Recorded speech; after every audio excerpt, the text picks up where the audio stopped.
कोर्टाच्या आदेशानंतर नगरसेवक रमेश म्हात्रेनं आत्मसमर्पण केलंय। आरोपी रमेश म्हात्रे विष्णुनगर पोलीस ठाण्यामध्ये दाखल झालाय। न्यायालयाच्या आदेशानंतर रमेश म्हात्रेला कल्याण आधारवाडी कारागृहामध्ये नेणार असल्याची माहिती आहे।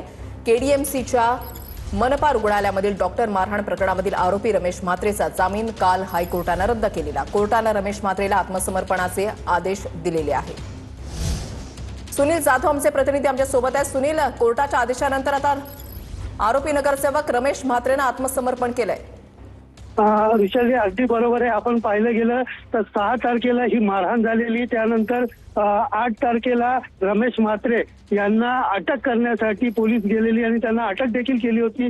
मात्र त्यांना उच्च दाबाने कुठेतरी प्रकृती त्यांची खालावली होती आणि त्यानंतर ते रुग्णालयात होते। 14 तारखेला त्यांना कल्याण न्यायालयाने जामीन मंजूर केला होता।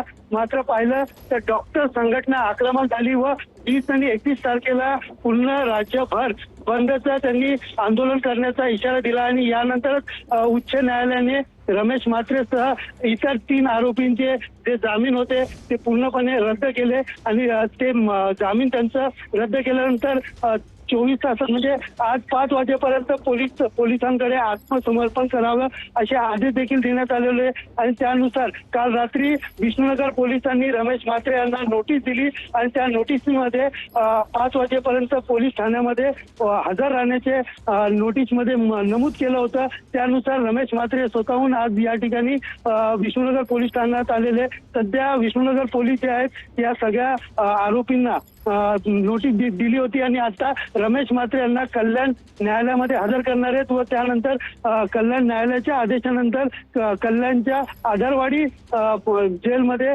कारागृहामध्ये त्यांना नेणार असल्याची पोलिसांनी माहिती दिली आहे। मात्र आपण पाहिलं की नक्कीच धन्यवाद सुनील, दिलेल्या सविस्तर माहितीसाठी। अपडेट्स सातत्याने तुमच्याकडून जाणून घेणार आहोत।